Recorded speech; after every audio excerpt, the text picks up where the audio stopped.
Yo, salut les azous. Allez, on continue à l'atelier. On va continuer. Maintenant, on va travailler sur le Benja. On va lui mettre donc le GX 60 kg, le palonnier. Et ben, on va continuer avec, c'est lequel que j'ai utilisé. Et ben celui-là. On va continuer avec le plastique. C'est un 15 dents. Parce que je rappelle, le palonnier d'alu qu'ils te fournissent d'origine, c'est de la toute petite denture, donc tu vois, tu pourrais presque l'installer quand même, mais à mon avis, en fait, tu vas le, tu vois, tu vas le foirer, donc malheureusement, on peut pas l'installer. Donc, on va continuer avec le palonnier plastique, parce que il fait le job. Donc tu vois, j'ai pris de l'avance, j'ai déjà démonté l'ancien. Ce qu'on va faire du coup, c'est très simple. Hop, t'as juste à le mettre en place là. Par contre, j'ai mis les petits patins en caoutchouc, ils vont me gêner, donc je vais pas les mettre. Le GX d'ailleurs, honnêtement, le boîtier est très ressemblant au Savox. Alors, est-ce que ça viendrait pas de la même usine? Tu as juste, tu vois, les couleurs. Le Savox c'est noir, donc traité. Là c'est brut. Par contre, tu regardes bien le boîtier, c'est exactement le même. Niveau dimension, on est pareil. Les boîtiers sont vraiment très proches. Tu as juste le tulle du Savox. Tu as des formes creusées là, et là tu es plat, mais hein? À mon avis, ça vient pas de, hein? Ils sont pas très loin l'un de l'autre, hein? Donc, oh, il y a encore de la saleté, ça vient du Val d'Argent quand il était dans la boue. Donc tu vois, ça se présente très bien dans les tétons. Tu as 4 vis type plastique à remettre, qui n'a pas besoin de rondelle. Moi j'appelle ça des vis avec de la tête déjà rondelle, donc très plate, très lâche, qui vient bien prendre. Brushless power. Hop. Du 2. Tac. On vient serrer ça. Je mets un 1 parce que pas besoin que ça soit trop dur en plastique. Faut mieux après vérifier à la main. Tac. On va serrer tout ça. Tac. Hop. Ouais. Le Benja, il est plus à vendre. Hein. Au final, je m'amuse bien avec. Et franchement, si je le vends, s'il part, je vais le regretter. Donc, au final, j'ai décidé de le garder. Faut juste que je mette des plus gros picots, parce que les pneus d'origine, hein, ils sont bien pour certains endroits, mais ils s'usent vite. Hein. S'usent. J'ai pas dit ils s'usent. Oh, dégueulasse. Ils s'usent. Oh, pouf. Ah, ça, par contre, c'est un nid un peu. Voilà. Ah merde, ça. Hein. Alors, on va te régler le cerveau. Le Benja, il est toujours sur une des radios que moi j'affectionne tout particulièrement, hein. La Dumbo DDF 350. Moi j'en suis super content. Là ça fait combien de mois? Peut-être 6-7 mois maintenant que je l'ai. Hein.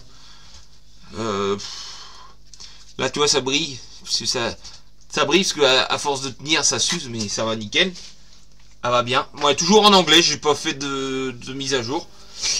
Le seul inconvénient, je vais te dire, de cette radio, c'est qu'elle est super gourmande en pile. Donc, moi, pack d'accu 2S en 3000 mAh. Voilà, je suis tranquille. J'ai juste dû couper un peu la partie là pour que ça rentre un peu dedans. Mais maintenant, je suis tranquille. Hein. Niveau autonomie, non mais, voilà ce qu'il y a de coincé dans le Benja. Et carrément la pomme de pain. Non mais, Ah le con. Allez, on va sur le modèle Baja. Tac. Voilà. On vérifie que le subtrim, et ben il est à 0. Le subtrim est à 0. De toute façon, il y a une biellette réglable. On va mettre du jus. Donc, il me faut mon cordon double. Là, j'ai 2 lipo 3S. Ça suffira. C'est juste pour avoir du jus. Pour régler ça. Tac. Hop. Voilà. Normalement. Et oh. Ah, je l'ai branché à l'envers. Toujours le fil noir à l'extérieur. J'ai fait le contraire. Oh. Ah. Ça marche mieux. Donc, là, je savais que c'était... De toute façon, ça tombe, voilà, comme ça. La vis du palonnier. Je ne l'ai plus. Oh, bon, je dois avoir ce qu'il faut. Hein. Ah, si. Attendez. Elle est à traîner, je l'ai vue. Normalement, elle a traîné quelque part. Je la retrouverai plus tard. Bon, on va pas se faire tuer. Hein. On va mettre une vis. Ouais, ça devrait être pas mal. Une petite vis. Tac. Allez. On serre bien. Voilà. Je sais pas si je suis en 8-4 ou 7. Je ne sais plus. Là, je vais remettre la biellette. Là, celle-là. Donc là, du 2,5. Ah non, c'est du 3. Tac. Ici. Normalement, l'écrou, il stop. Il n'a pas bougé. On remet le bac à lipo. Tout est sur clips. Donc c'est assez rapide à monter, démonter. Le seul bémol, que je dirais, c'est que moi, tu vois, j'ai mis des riselants pour bien tenir le câble, mais le problème c'est que faudrait quasiment à chaque fois, tu vois, je suis obligé de les couper pour faire passer le câble probablement. Parce que normalement, t'as pas besoin. Si tu laisses le cache batterie d'origine, mais moi je l'ai dégagé, j'ai mis des sangles, c'est bien plus rapide, c'est plus simple, j'ai moins d'embêtement. Donc c'est pour ça j'ai mis. Après normalement je suis pas supposé non plus le démonter tous les 3-4 matins. Mais bon, tu vois, c'est pour faire plus propre. Donc hop, je remets mon petit Colson, riselant, petit rap. Tu l'appelles ça comme tu veux. Je sais même pas normalement le vrai nom. Parce que je crois que Riesland c'est une marque ou Colson, c'est une marque, je ne sais plus. Enfin, comme Frigidaire, Karcher. Hop, donc voilà. Là, on pourra remettre l'antenne et le couvercle qui a encore de la terre du Val d'Argent. Voilà, peut-être que cette année il aura moins de boue, il aura de la poussière. Enfin cette année, l'année prochaine. On est encore en 2024. Ouais, à peut-être de la poussière l'année prochaine. Ce serait bien. J'avais repeint du monde là, cette année. Bon, on avait rigolé aussi. Bon, comme chaque année. Comme l'année prochaine, on rigolera aussi. Hop, voilà. Je l'ai fait bouger parce qu'il voulait pas me rendre la biellette. Là. Ouais, on fera des réglages de supprime, mais ça va pas l'air pas mal là. Voilà. Donc, on va finir de fixer la boîte. Tac. Donc là, là. Voilà. Et l'avantage d'avoir coupé, d'avoir enlevé le bac d'origine, et d'avoir mis les sangles pour changer mes lipos. J'ai normalement jamais besoin de démonter la carrosserie, ce qui est bien, parce que sinon c'est chiant, honnêtement. Tac, surtout que la carreau à démonter, moi je connais, parce que j'avais déjà eu plusieurs bajas thermiques, donc elle a un point de faiblesse, la carrosserie. Je crois que j'en avais déjà parlé, mais je le redis. Elle se coupe en fait juste ici, dans les angles, parce qu'en fait à chaque fois que tu l'enlèves, elle a tendance à s'écarter comme ça, et ça finit par se couper. Donc c'est pour ça que moi j'avais mis du scotch ici en renfort, parce que c'est son point de faiblesse à la carreau, c'est ici qu'elle se coupe, et c'est là aussi qu'elle se coupe. Ici ça choque beaucoup de saleté, d'herbe, et ça finit par s'arracher aussi ça. Bon, après j'avais vu autre chose là sur Clermont. Dommage que j'avais d'autres projets en cours, parce que là on aurait pu faire un... Enfin, j'en aurais pu, c'est pas encore dit que je vais pas se craquer, hein. Mais bon, faut aller à Clermont-Ferrand. Il y a un super Baja thermique à vendre, 500 €, apparemment utilisé que 3 fois, mais un 5SC en thermique. Donc tu vois, avec tout ce qu'il faut, et la carreau franchement et tout, elle a l'air vraiment nickel. Et ça se tenterait d'aller chercher en fait ce Baja là, et de... Là, ça tourne bien. Et de en fait récupérer tout le système de carrosserie, les roues tout complet, et d'équiper en fait mon 5B en 5SC flux, mais là flux 12S, et en fait le 5SC thermique je l'aurais rééquipé en B, tout simplement en B, et le revendre dans la foulée, hein. Et peut-être le revendre 500 € ou 400 au pire, et au final tu perds pas d'argent quoi. Mais voilà quoi. Donc voilà les copains, on a monté le cerveau, la direction est inversée, on a ça à faire vite fait. On va aller dans le menu, je suis pas allé dans le bon menu, c'est dans le setting. On va ensuite ici,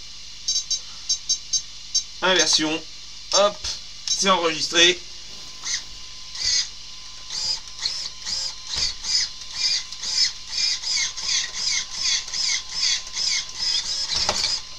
Et ça va bien. Tu l'entends là? Il faut. Ouais, si on aura peut-être un petit réglage de subtrim. Toi, on part légèrement là. On va le faire. J'ai un subtrim au pire. On va le faire tout de suite. Alors, le subtrim.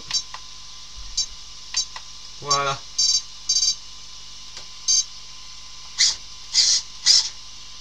On est pas mal là.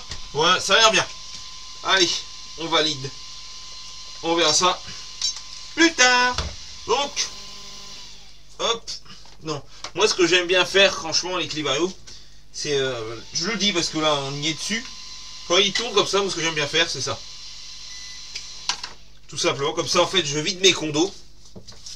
Et t'as moins d'étincelles lorsque tu fais ça. Bon, avec celui-là, tu peux pas, ça change rien parce que tu vois, normalement il a l'anti-spark d'intégré et puis j'ai rajouté une prise comme ça anti-spark. Donc, mais sur certains contrôleurs qui n'ont pas d'anti-spark, tu fais ça, au moins tu vides tes condos.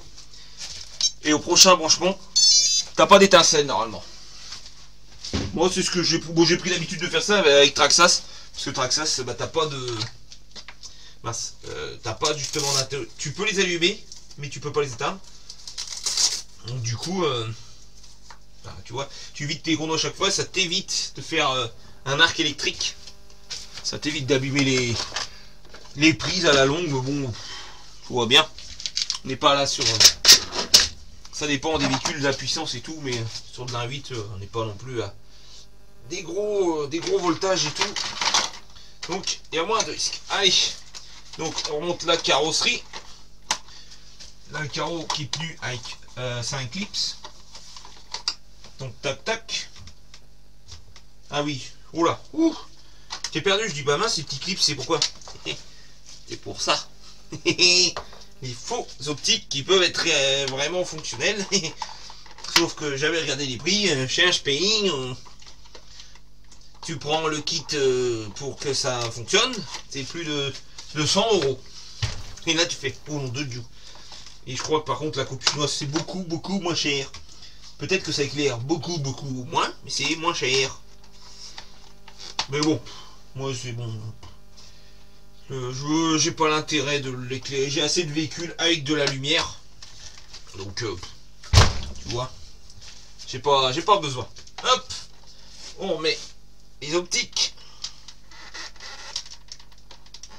Là je prends une pince parce que avec mes doigts. Non, mais dans l'autre sens parce que tu vas t'accrocher dedans avec tes doigts, tu vas te faire mal. C'est vrai. Voilà, et de 1. Ça y est, il est plus aveugle, il a retrouvé ses yeux. Gilbert. Tac, et voilà.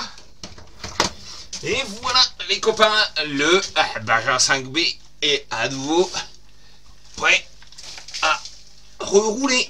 Hop. Toujours stock, les suspects et les diffs. Allez les azous. Moi je continue maintenant. Il est quelle heure avant tout? Il est 19h44, donc j'ai le temps. Et ben, allez, on va enchaîner avec le K4 Pit. Allez, à bientôt les copains.